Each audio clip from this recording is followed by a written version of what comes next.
If you've been interested in the stock market industry for a while, then you have come to the right video. Today, we will be talking about Warren Buffett's final warning for all stock market participants as he gives us a profound history lesson as well on what to expect. Now, before we move along, this is The Financial Bridge, and kindly give us a thumbs up and subscribe as well to see more of our recent and upcoming content. Now, without further ado, let's get started. In a recent speech of his, Warren Buffett has 2 points that he wishes stock market rookies to know. But before moving forward, he listed 20 of the most valuable corporations in the world. Among those companies, many of which you will recognize. Apple ranked first with a market cap of just over $2 trillion and dropped to 20th.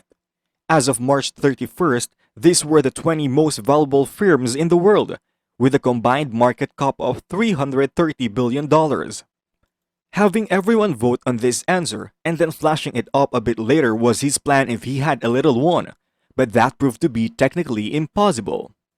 However, he wants people to take a close look at his list, which kicks off with Apple, and continues with Saudi Aramco, a country with some unique specializations. It's unclear whether the government owns 95% of the corporation or not, but whatever the case may be, the business is effectively up for sale along with the country it operates in. However, 5 of the top 6 corporations are based in the United States. When you hear claims that the United States has failed or is failing, this is what they mean. You probably already know that the United States is home to 5 of the world's 6 most valuable firms. In 1790, however, America's population was less than half of 1% of the entire world's total. Out of the total population of 3.9 to 4 million, 600,000 were held as slaves. As of this writing, there were more people living in Ireland than in the entire United States. While Ukraine had twice as many people as Russia, Russia had 5 times as many people. Now we find ourselves in this time, but with what do we walk away? We had ourselves a map for our future, an ambitious plan that has led to 5 of the world's 6 largest corporations remaining in the United States, despite the fact that it is now 232 years since the Constitution was ratified. You must realize that this is not a coincidence, nor is it due to our superior intelligence or physical prowess. We benefited from favorable weather and fertile soil, but the approach has been much more successful in the countries Warren Buffett has mentioned. Consider the implications of a country that began with 0.5% of the population just a few hundred years ago becoming home to 5 of the world's top 6 firms. But we'd like you to take a look at that list for a minute or two if you're interested. And then guess how many of those businesses will be there in 30 years. You may probably guess that not all 20 of these major players will make the cut. As this happened on March 31st, we shouldn't expect all 20 today or tomorrow.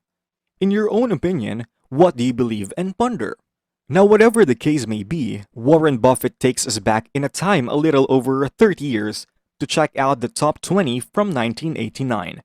And if you check over the top 20 from 1989, you'll see 2 interesting trends. At least 2, but not any of the 20 on the original list or the 10 on the current one. You're probably already aware with the other 5 US firms on the list, but the 6th is General Electric. Some examples include ExxonMobil and the IBM Corporation. Mercury, at the bottom of the list, has survived for another 30 years. 0. And we would suspect that very few of you, when we asked you to play the quiz a little few minutes ago, would have written down 0. And we don't think it will be 0. But it is a reminder that remarkable things can happen. Things seem that plain to you now but weren't before. Long and glorious was Japan's bull market. Thus, the list included several Japanese corporations. There are currently 0, with all 6 being held by the United States. While there are still just 6, we'd like you to consider the other 9 that we have now. Also, keep in mind that unlike what you would think after scanning Warren Buffett's list, 1989 was not the Stone Age. It wasn't like we were living in a dark age or anything. By this point, the efficient market hypothesis had won out, and most investors thought they knew a thing or two about the stock market. And if you go back in time, you'll see that the market valuation of the most valuable corporation was around $100 to $104 billion. In just over 30 years, the largest firm in the world has gone from being worth $100 billion to being worth $2 trillion. Meanwhile, the 20th largest company has gone from being worth $34 billion to being worth something like $10 billion. The state of equality, a topic of heated debate here, can be evaluated from this. Capitalism has worked very well, especially for the capitalists, and this data tells you a little something about inflation, but this was not highly inflationary time as a whole. In addition, it's a staggeringly large sum. Do you think it's possible to replicate Apple's success in the next 30 years? It may seem impossible, and perhaps it is, but back in 1989, investors and Wall Street were just as confident in the market as they are now. But things in the world can shift dramatically, and we'll offer you another example you might think about if you're feeling too confident. You already know that getting on board the ship is the most important thing you can do, and this is further evidence that index funds are a good choice. No one used to have to ask which ship to board because they all went to the same better promised place. However, if you invested in a broad portfolio of shares over a 30-year period, you couldn't help but perform well.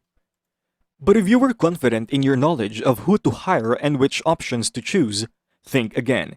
You paid a lot of money to listen to them, and they told you their greatest ideas, but in 1989, didn't quite turn out the way everyone hoped it would. Although stocks were the best bet in the long run.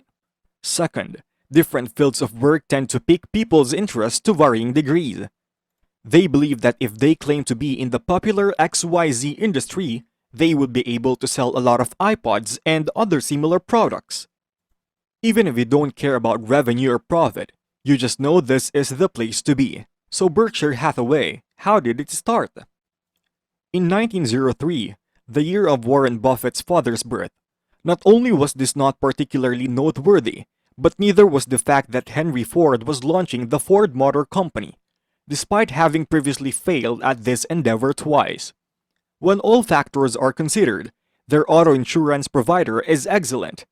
Automobiles are what makes Geico possible. The country was drastically transformed, and the introduction of the $5 per day minimum wage ushered in a new era of mass production and assembly lines. In 1903, 290 million people were driving on the nation's highways. You can look at something like this and say, well, this is fairly easy if you live in the United States. Yes, automobiles will play a role. Now, Warren Buffett owns a cold Mormon, and he bought it from the Pritzker family. The Pritzkers built this business over the years by acquiring many other companies. They named the business Mormon after the manufacturer that produced the automobile that won the inaugural Indianapolis 500 back in 1911. Perhaps this is why they chose the name Martin for it as well. They took great pride in the fact that their company had given its name to the winning car in the inaugural Indianapolis 500 in 1911. The rear view mirror was also developed by this company. You really shouldn't put too much emphasis on this, but the rear view mirror was devised because the person who traditionally sat next to the driver and gazed behind to tell what the rivals were doing was unwell before the Indianapolis 500. Let's say you came to the conclusion that all of these things were fantastic, that the Indianapolis 500 would happen one day, that car mirrors would be reviewed, and that 290 million vehicles would soon be whizzing through the streets of the United States, or auto on the county trucks of that country. Going back to Warren Buffett's compiled list, he also had different automakers throughout history. At first, he was just going to put the M manufacturers so he could fit them all on one slide. But when he got to the M's, the list just kept going on and on, so he settled on just including the M manufacturers. That one lasted for a time and was located in the center column. It took a while, but by the 1930s, vehicles were being sold.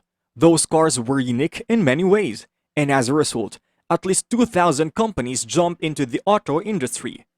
only 3 remained when the others collapsed, demonstrating that choosing stocks involves more than just guessing which industries would thrive in the future. Maytag also produced a vehicle.